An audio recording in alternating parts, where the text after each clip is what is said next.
Hello, hello. I'm Mike Matthews. This is Muscle for Life. Thank you for joining me today for a new episode that is a change of regular programming. Today's episode is not about fitness, but it is about living well. And fitness is one way to live better, but there are other ways to live better. And in today's discussion, you are going to be hearing from Kevin Kelly, who is the co-founder of Wired Magazine, who is a writer, a futurist, and who has a new book out called Excellent Advice for Living, which is why I wanted to get him on the show. Whenever somebody interesting has a new book, that is a great opportunity to get them to do an interview when otherwise they may not be available for an interview. And I like Kevin's work. I like the way that he thinks. I like his new book. And so I asked him to come on the show and share some of his practical, accessible, and insightful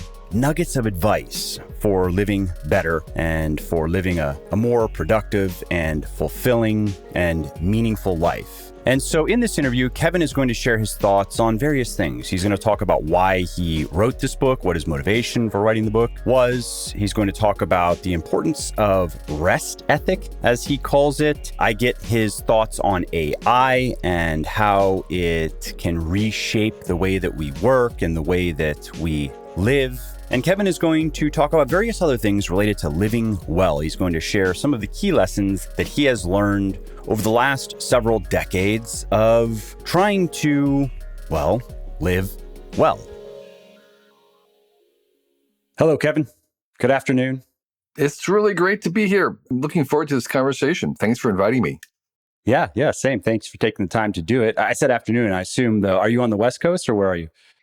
I am on the West Coast, so it is just about late morning. Okay, so almost afternoon. So I wanted to get you on my show to talk about your new book, Excellent Advice for Living. And the first question is probably one that you've been asked a number of times, but as a writer and reader, I'm just curious, what motivated you to write this book? And the reason I ask that is self-development. There are so many self-development books, and what caught my eye, I like aphorisms, especially when they're insightful or clever. And so I like the format and I like a lot of what you have to say. And that's why I wanted to talk to you. But I was just curious, what gave you the motivation to do the whole project? 'Cause I know firsthand what it takes to do it to a high standard. Yeah. So, writing a book of advice was not on my bucket list. It was not something that I aspired to. And I don't think of myself necessarily as an advice giver kind of person. It came out of my habit, I guess I would say, of collecting aphorisms like you. I always enjoyed that compression that they would have and the way that they would work like a seed where you could unpack them yourself.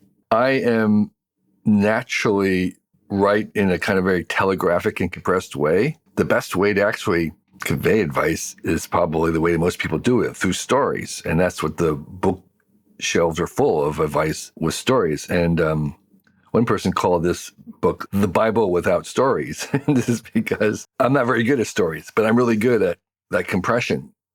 And so it was sort of a delight for me to try and take book full of advice and reduce it to a sentence. And that's what I would work on. That's where I kind of go around and around, and almost like poetry, trying to eliminate as many words as I could to kind of get some little essence, both advice that I thought would be practical, actionable, and more importantly, advice I felt that I genuinely, honestly, truly believed and had experience with. So that became the mode, and the motivation was, literally to give my kids some kind of advice that I wished I had known earlier. If I had had this kind of articulated, it would have been better. I might have known some of this kind of vaguely, but there's something about being able to say it that is very powerful. And they're kind of like reminders, really. I mean, we kind of heard it, kind of know it, but being reminded in this very, very portable, handy, useful way that I use to repeat to myself. And I think it makes it easier to remember when you do have it boiled down to its essence. It makes me think of if you read Ray Dalio's Principles, and some people did not like that book because no stories, in a lot of cases, not even much context, just here's the little nugget, here's the little gem, here's the little thing I learned, and you can take it or leave it. I liked that book. I also like, with that style and the style that you've taken, it's a lot of meat. There's a lot to work through and a lot to think about. And you mentioned storytelling being a very popular way to teach lessons, and that's true. I don't know about you, but I prefer what you've done rather than, because if you're going to expand on any of these points with stories, you're going to have to remove most of the material. Like, probably you're going to be left with 30% of the ideas, and the rest, for me, it kind of feels like filler. And I'm like, can we just skip through the story? Just get to the point. I don't need to hear the story. And honestly, I don't even exactly believe the story. So can we just get to the point? Right. Well, that's sort of what I'm doing. Here's taking 450 stories and reduced them down to the punchline. That's exactly what I was trying to do. And like you, that's what I enjoy. I enjoy that kind of economy. But more importantly, there's not just that they're brief, but there's a way that they can kind of like a little mind grenade. If they're done well, there's a little bit of a kick in them in maybe saying it in an unexpected way, or not saying it in a way, or a very memorable way that's like a song lyric which you can recall. That's what I worked on, trying to reduce them to that. Someone else described it. I thought it was really great. He said, these are zip files. Yeah, that's a nice analogy. I like that. It makes me think of Twitter too, because it's one of the things I like about Twitter is the challenge of, even though now they've expanded characters, but still, if you're going to create tweets that catch on, often they need to say a lot in a small amount of space. And that's actually how I came across your book. I believe it was about rest ethic. Can you talk about that? I will begin this with the caveat saying that a lot of this wisdom that I'm reducing or encapsulating is ancient, has been said by others and others before them. And I'm channeling, so to speak, the stuff from the Bible and from the Stoics and from Confucius, and other modern people as well that I might have heard from somebody, learned from a coworker or whatever. So the idea of the one you just mentioned remind me already. Rest ethic came from a book that I read by two young guys I think it was called Time Off, if I'm not mistaken. And they kind of went through a really good argument with some of the scientific studies on why taking sabbaticals and taking time off has been proven to be so important for productivity. And that jived with my own experience in working with creative people and being at Wired, where that ability to stop and let go and rest and do something completely different is not just like a privilege or a reward. It's actually an essential part of that whole cycle of being creative. And so that's where that idea came from. And I kind of, tried to reduce it into a sentence. And it's something that I believe very, very strongly in practice. The idea is a good work ethic requires a good rest ethic. And so you have to be good at finding those, whatever the rhythm is, and there's different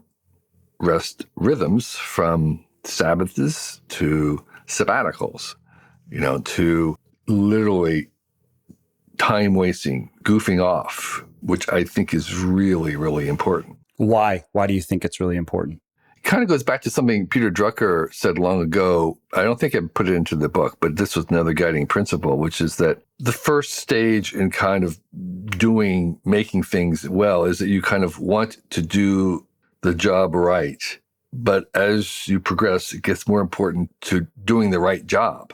That the executive decision of doing the right job, I find, just requires not doing the job. You have to stop doing something in order to evaluate, get the perspective, become innovative in actually creating the right thing to do. So all those other steps of making sure that your work is productive by making sure you're doing the right thing, it's a meta-level occupation, a meta-level task. And it's very hard to do that while you are producing something. So you have to kind of stop producing. You have to sort of stop working to make sure that you are doing the right thing. And that making sure can be choosing among the choices you have, or more importantly, coming up with entirely new choices that were not even evident. And that's a very creative and a very taxing job. that just doesn't happen while you're doing the job. If you're doing it well, you're really focused on it. You can't really think about that. So there is a rhythm. And that's related a little bit to another piece of advice I have in the book about creatives creating things, which is that in the act of creation, you want to separate the Genesis act and the critic and judgment act. So you have to have some ability to create something without judgment, and you have to kind of protect it in the very beginning from that judgment of yourself and others. And that's why solitude is sometimes important. And the idea is that initial draft, the first idea, the embryonic dawn of something is very fragile, and you need to kind of pursue it enough to give it some life. And then later on, you come back and you're going to bring in the critic, the judgment, the editor, who's going to be very ruthless. And just like, no, that's ridiculous. Cut that one gone, that one gone. And then you go back again, and you protect that moment.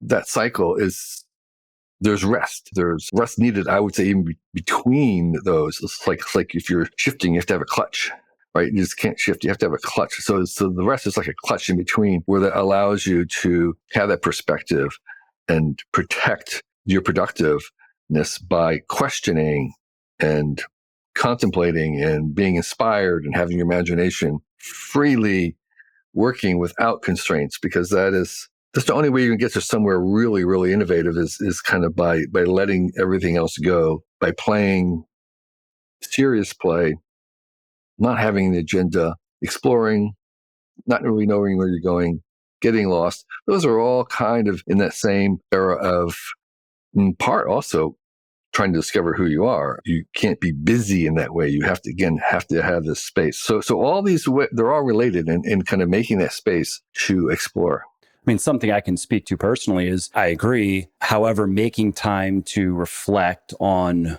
what you're doing and determining if it is the right thing or the right things, and also taking time to explore, to go down alleyways that may be dead ends, resistance that I've felt to that, or some friction that it might never go away, really, is that it doesn't feel productive. And I'm just kind of like a person who's wired to, there's something in me that just likes to be productive. And at the end of the day, to be able to point to something and say, look, this is what I did today. You can go for hours and hours in these other activities and feel like you didn't produce anything. And it's obnoxious, but I haven't been able to override whatever it is in me, that there's something in me that just is not happy about that outcome, even though I know this is an important process.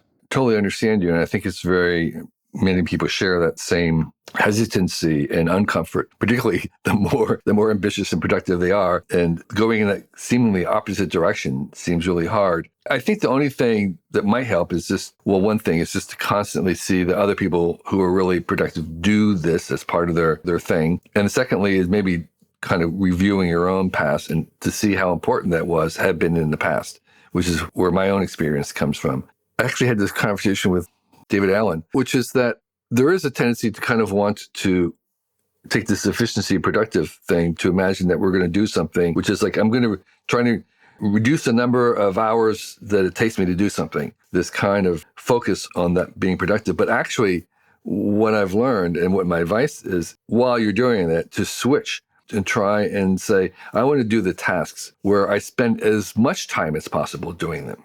So that's really where you want to go. You want to go where you're kind of like you're doing whatever the thing is all the time, because there's really no distinction between your play and your work, right? And so rather than kind of like, well, I'm going to be doing things where I'm just going to try to reduce the amount of time I spend on things. No. Yeah, that's fine. But really focus on trying to pick the tasks where you want them never to stop. Yeah. I mean, I totally agree. I will say, though, that I think in reality, I mean, somebody else said this, so it just stuck in my mind, but that it's hard enough to find something that you really like to do, that at least constructive in some way. And it's a miracle to find something that you really like to do that you can also make a living at. What are your thoughts? Do you agree with that, disagree with that? I don't think it's a miracle at all. I think it's hard, and I think it will take some time for people. But actually, I think what you described is actually not even the end point either. I think when we begin, we're kind of on a search to find out and discover ourselves what are the things that we really like to do. Then we also want to develop mastery of them so that we're also good at doing them. I mean, there are lots of things I might like to do that, I'm not good at. To find those things that we like to do and are good at. And then the third leg, the Holy Trinity, is that you get paid for it. That other people find value in it. And that kind of overlap, that little Venn diagram where you have that sweet spot, is the thing that most of us are moving to. But when you get there, you discover that there's actually a fourth level. And that fourth level, or the fourth circle little diagram, is, can anybody else do this? Because that's my advice about don't be the best, be the only. This idea that you want to move and aim your life in a direction where you are trying to not just do something you enjoy doing, that you're good at, that you can get paid at, but also, and this will help the pay, is something that other people can't do, something you find easy, they find hard, something that you would do naturally and for hours on the end. And that is really more about becoming the person who you truly are, your genuine self, the ability to fully become yourself. And I think by aiming in that direction, you have a greater chance of actually finding value from others because there's no competition there. There's less competition as you move in that direction. And I emphasize direction because I don't think it's a destination. I'm not there. Most people that I know, as long as you're alive, you're still working on this, trying to move in that direction. It's a very high bar. Take most of your life, if you're ordinary like us, to kind of even have some sense of where that is. When you start off, most young people I don't know what I'm passionate about. I don't know what I'm good at. Well, you need to master something, and that mastery acts as a platform that helps you find you can kind of crawl to your meander to something that is closer to what it is that you can do. So it's not something that you necessarily will know about when you're young, and you can take the path of almost any remarkable person you admire, and it's going to be full of dead ends and right turns and setbacks, and there is no straight line for anybody. There are also temptations, maybe two big temptations that are just kind of baked into, it starts at a young age in school and just baked into our society, which money and status. And if you allow those things if you weight them too heavily in these equations, so to speak, I think it can really distort the results and put you in a place where maybe you end up getting what you wanted, money, status, but realizing that you actually don't want now what you got.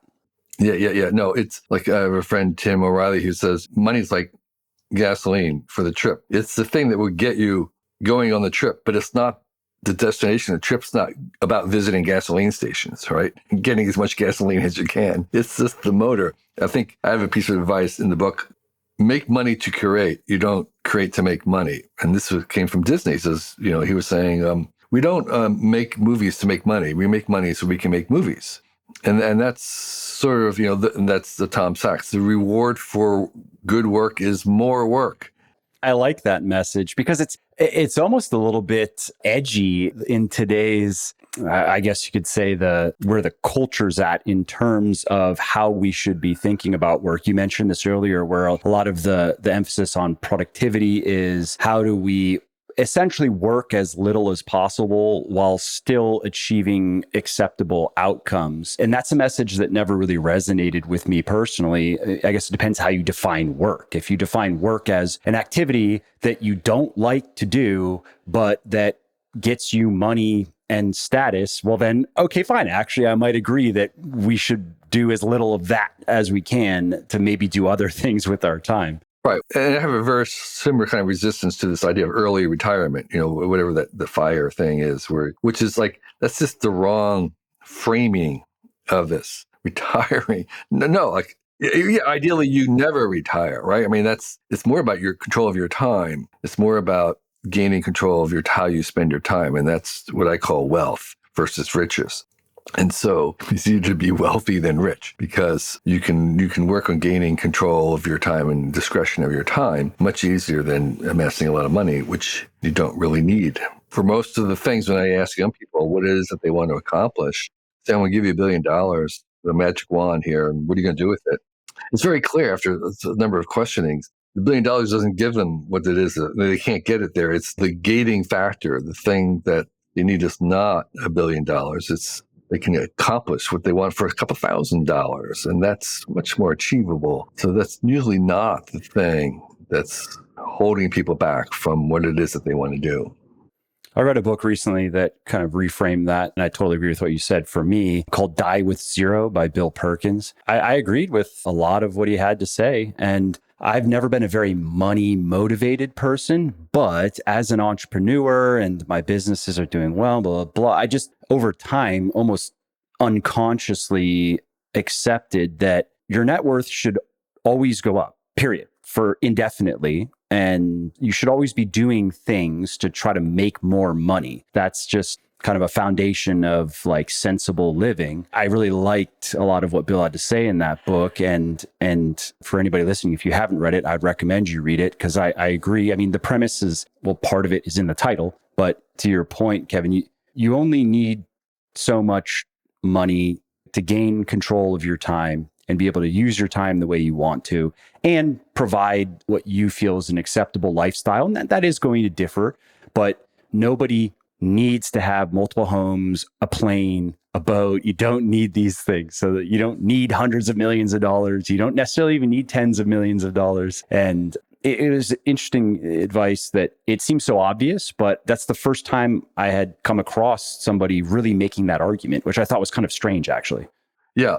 So it was an earlier book called Die Broke, and it was a very similar kind of message, although I think the second book, The Zero, was a little bit more lyrical in it and a little bit more expansive. But the first one was literally about, and I have that piece of advice in the book, which is that you want to give away whatever you have while you're still alive rather than send it, because it's more fun. You have more control over it, giving it, and it rewards everybody much more directly. And so that was the Die Broke idea. Again, I think if I was kind of restructuring the movement of, getting rich and stuff, I would really, again, for me, refocus the entire thing about time. And that goes to earlier what we're talking about, taking time off. To me, the unit or the metric to really judge about how well you're doing is all about your time.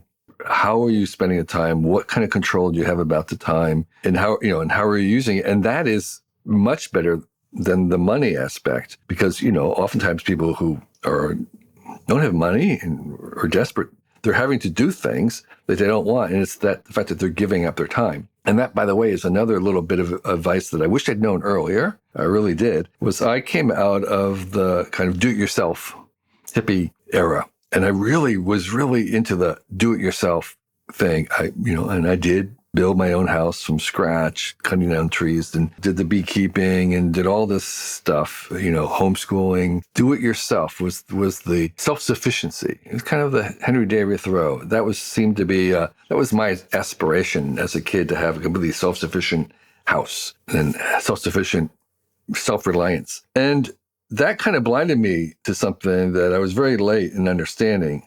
The digital era came up, and a lot of people around me were very successful in doing things, and I wasn't participating because I said, I can't program. I don't know how to program the way, whatever. And it was Mitch Kapoor who went on to found Lotus 123, which is huge, huge success. He says, I just hired, you can hire programmers. It was like, hire programmers? This is, of course, 20 years ago. It was like 30 years ago. Really? It was like, you don't have to you can be a high-tech company and not know how to program. You can just hire that out. So the piece of advice that took me a long time to understand was, the only thing that's scarcity in this universe, your time, my time. That's the only thing that no amount of money, the billionaires have no more time in a day than I do. Nothing they can do to increase it. So that is the most valuable thing that we have. And if I can get somebody else to work on my project, to give their time to mine, that is like the best bargain in the entire world. Okay. And so the idea of like outsourcing and trying to hire others, to me, has like switched completely from, like, I don't know, I wouldn't say embarrassment, but it was something that was like not ideal, to like, this is like the perfect thing. Employ and hire as much as possible, because I'm getting the one resource that is scarce, which is time. I have a friend, a very successful friend, who spends a lot of money doing that. He spends a lot of money making sure that he's able to spend more or less every minute of every day doing exactly what he wants to do and not doing anything he doesn't want to do. So, I mean, everything you could imagine is delegated that he might not want to do. And I get it. I mean, it's a very attractive lifestyle. It's expensive, but it's your scarcity. And by the way, there are things that maybe some people would hire other people to do that you might like to do just because they're a roach, just because they seem to be manual or whatever. There are many jobs that are kind of meditative and enjoyable in the craft sense of like, just I like doing it. Gardening, for example, some people really love it. I can't say I do, but some people really do.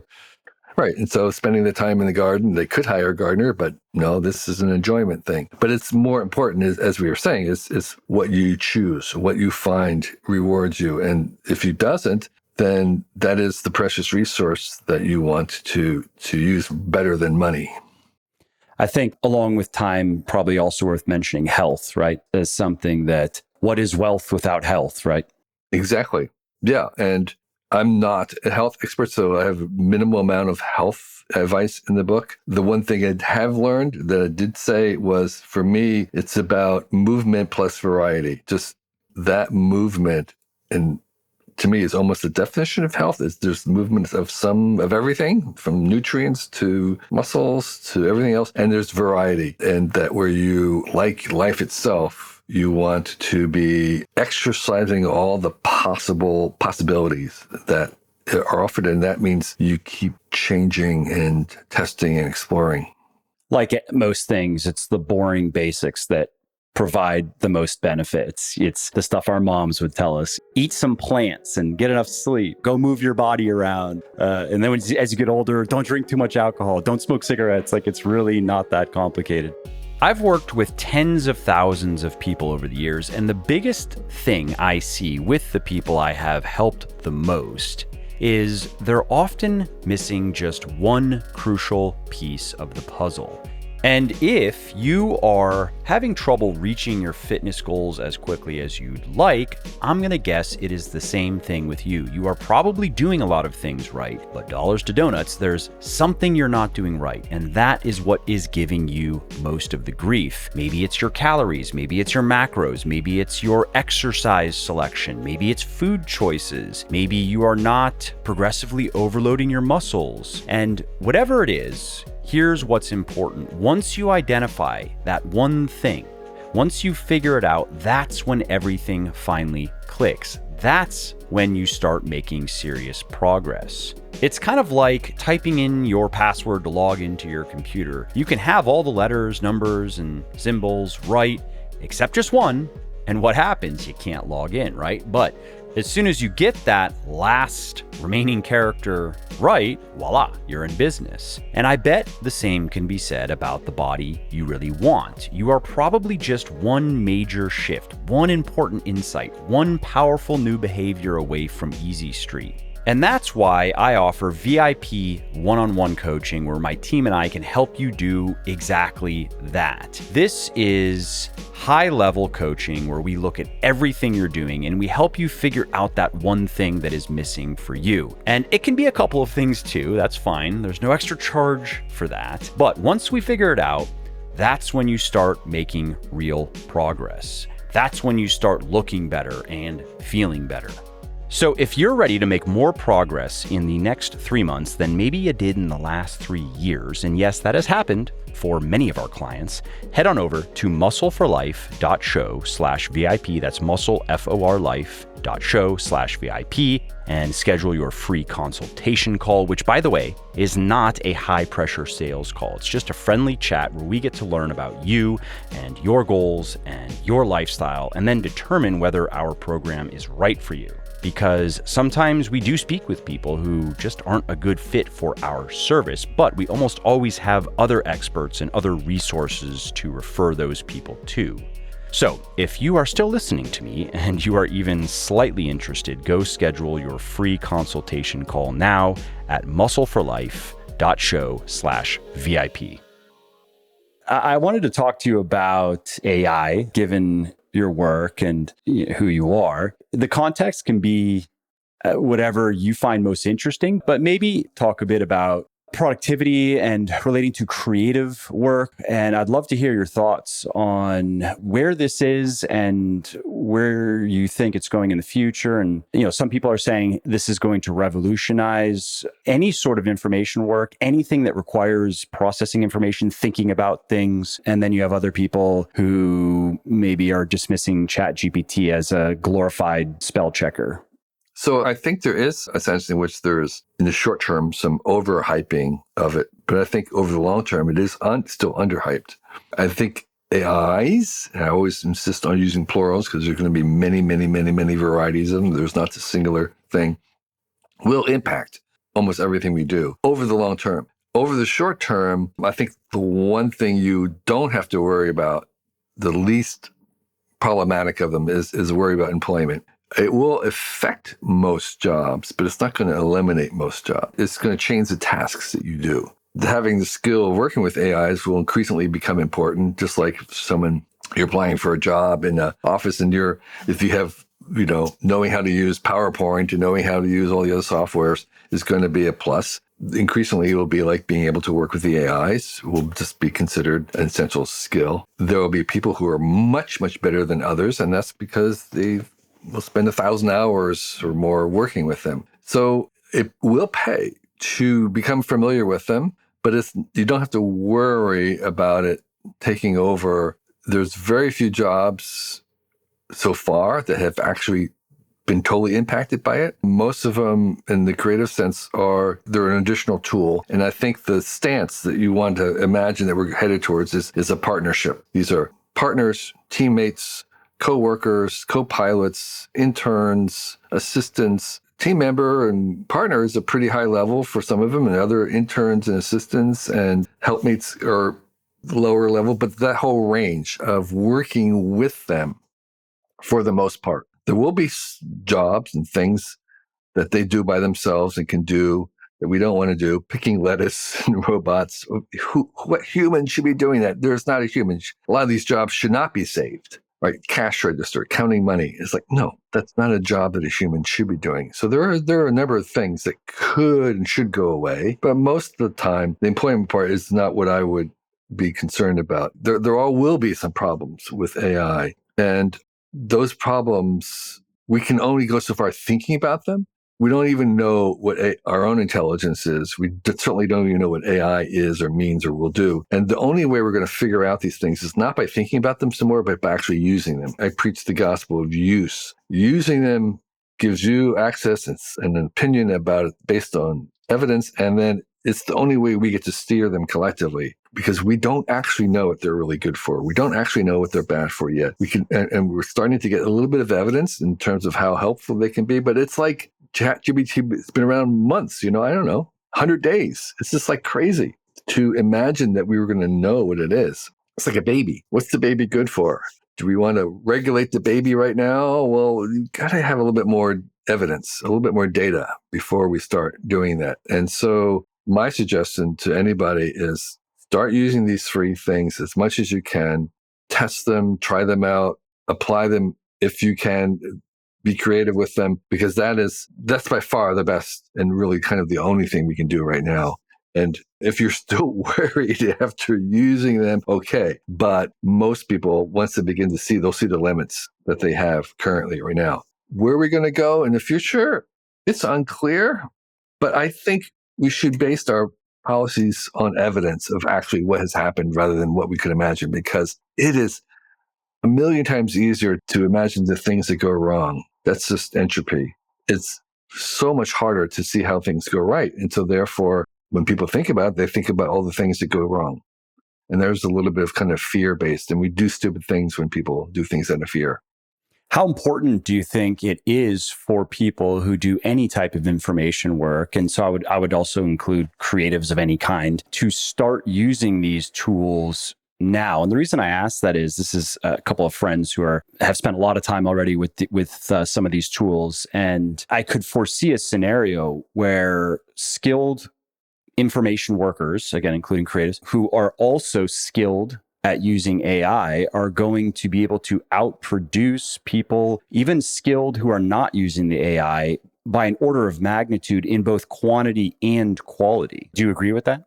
I do. I think you'll be hired based on how your ability to work with these AIs and understanding how they work.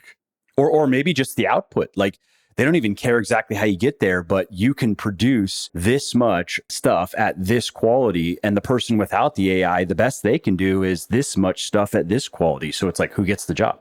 Yeah.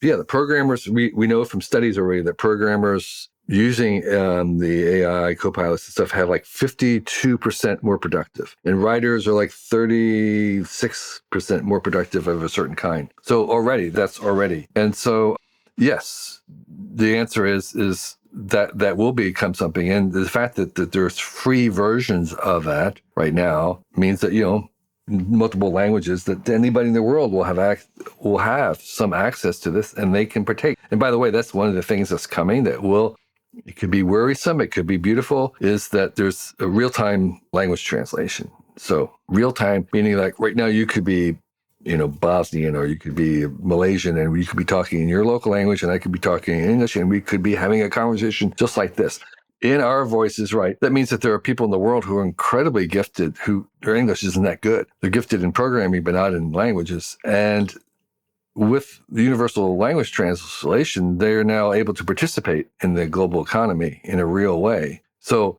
that's maybe competition for those who think, well, I speak English, I have an advantage. Well, that may be going away. And that's just, again, a boon for those around the world whose English is not their native language. So there's a great leveling about to happen because of that. And so it's good news, bad news, depending on whether you're resting on your English abilities or not. And so I think get involved, use it now. Here's the thing is it's okay for us to drop or stop using or not liking or not adopting every technology. We have no obligation to, but you do kind of have an obligation to use it if you want to have an opinion about it. Okay. And it's probably a good idea to try something so you can decide. So I don't expect that everybody is going to kind of just rush out and start using these all the time. And that's what it is, because that's just not how we were built. And by the way, there are going to be very different kinds with different personalities and different ways to suit how people work.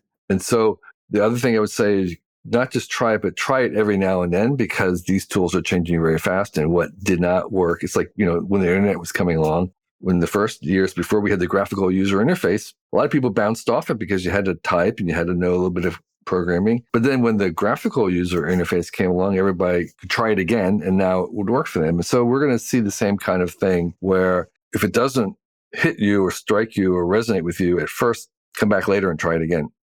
That's been my experience with it. I wasn't impressed with it, and I didn't really start to see the potential until I actually seriously started to integrate it into my workflow and start using it as something more than just a glorified spell checker, which it's good at, but it's also very good at many other things. And especially GPT-4 is what I've been using. Bard is getting better too, but with writing, with language stuff, GPT-4 is actually impressive. Like it can do some pretty impressive things.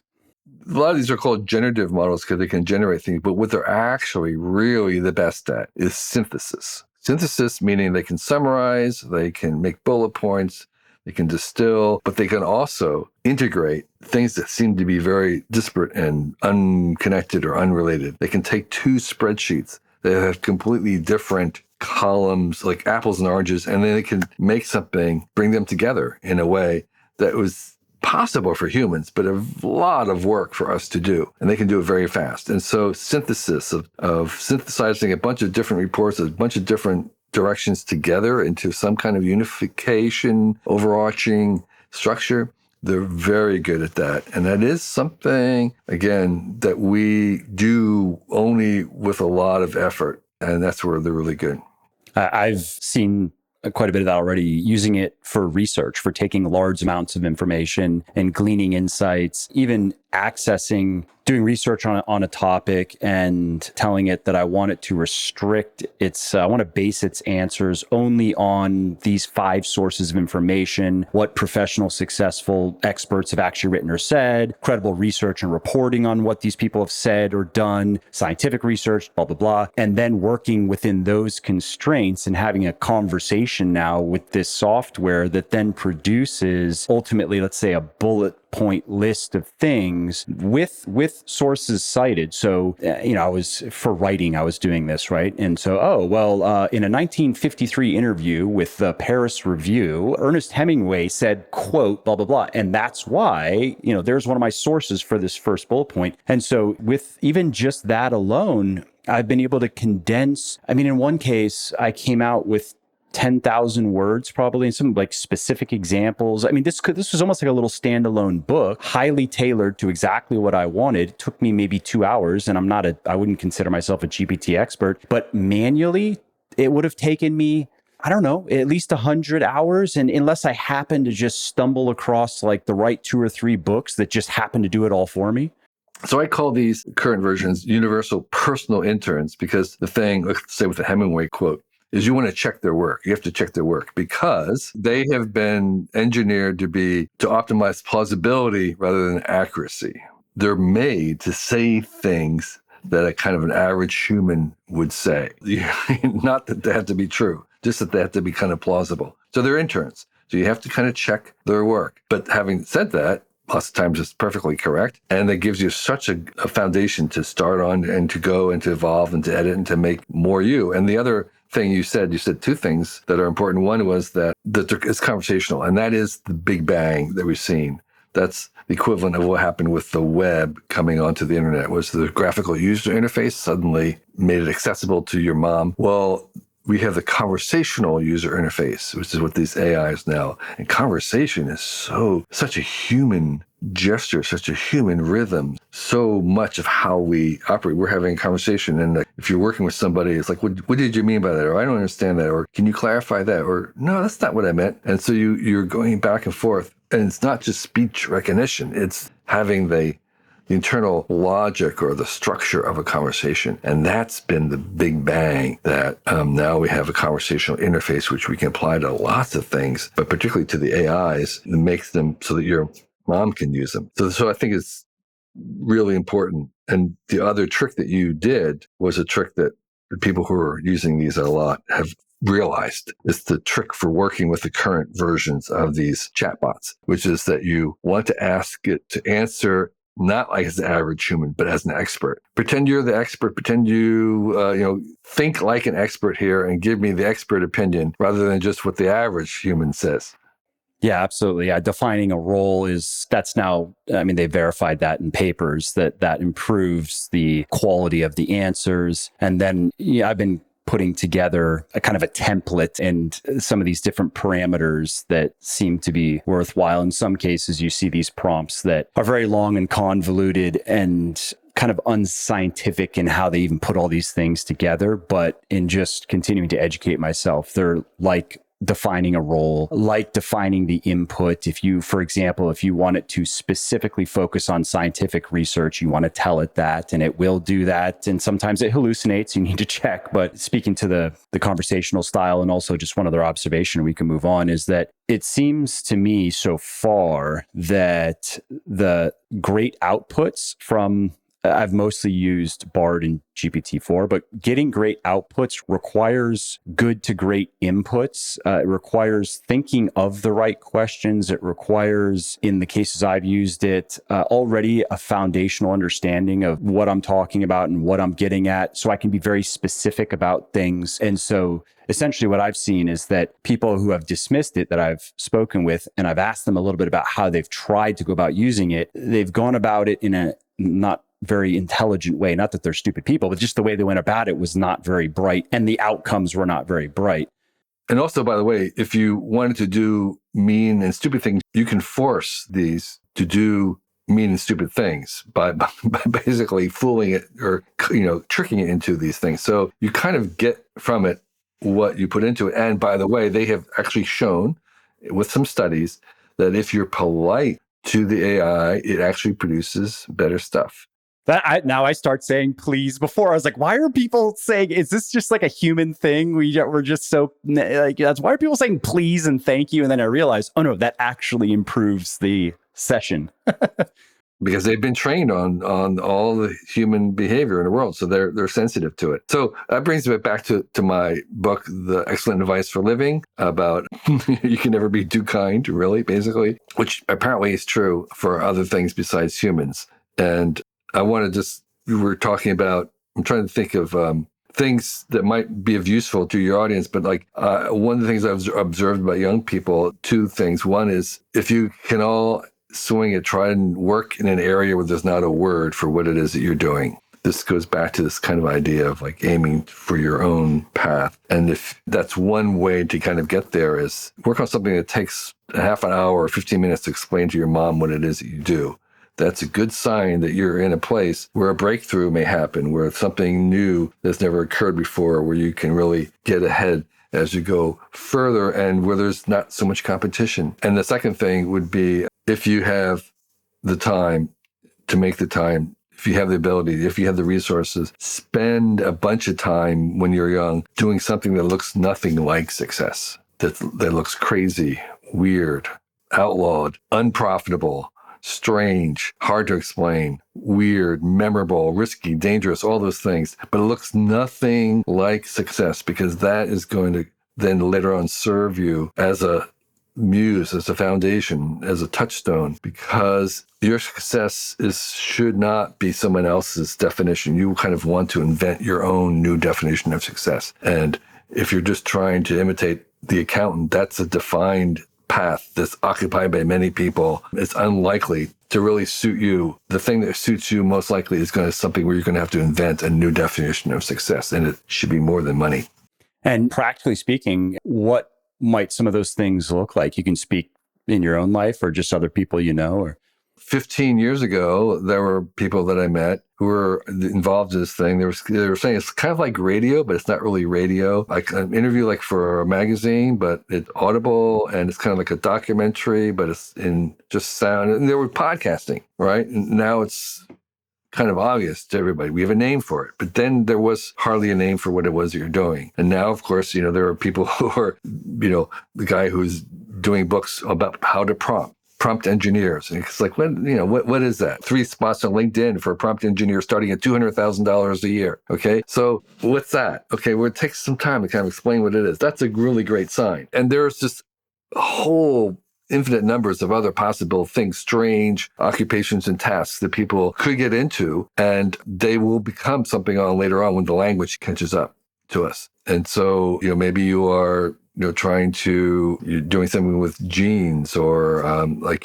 genetic counseling is of course a thing now. It wasn't long ago, but you could be working with, some of these things are now established occupations, but I have friends whose daughter was doing horse therapy, not the therapy to the horses, but using horses as therapy for humans. There also are therapists for horses too. I know this because my wife is into riding horses, and I live in an equestrian community. So whatever people can spend money on for their horses, they figured out. They're spending money. There will be AI for horses, I guess.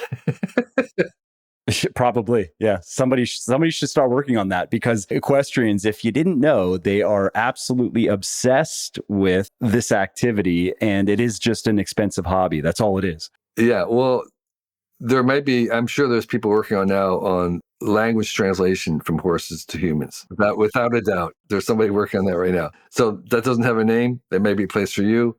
I don't know, but it's a lifelong journey to find out what it is that you are the only for, and not just the best. It's been a pleasure talking to you, Mike. I really enjoyed this. It's a lot of fun. Yeah, thanks again for your time. And again, the book is Excellent Advice for Living. There it is for everybody. Living. Yes, there it is. And it's easy to read. Daily reader style, which I'm working on. It's a health and fitness focus, but same format. And just because I like that format, it's popular. Yeah. Well, I wish you the best success in that. Thank you. And thank you again for your time. Sure thing. Well, I hope you liked this episode. I hope you found it helpful. And if you did, subscribe to the show because it makes sure that you don't miss new episodes. And it also helps me because it increases the rankings of the show a little bit, which of course then makes it a little bit more easily found by other people who may like it just as much as you. And if you didn't like something about this episode or about the show in general, or if you have ideas or suggestions or just feedback to share, shoot me an email, mike@muscleforlife.com, muscleforlife.com, and let me know what I could do better or just what your thoughts are about maybe what you'd like to see me do in the future. I read everything myself. I'm always looking for new ideas and constructive feedback. So thanks again for listening to this episode, and I hope to hear from you soon.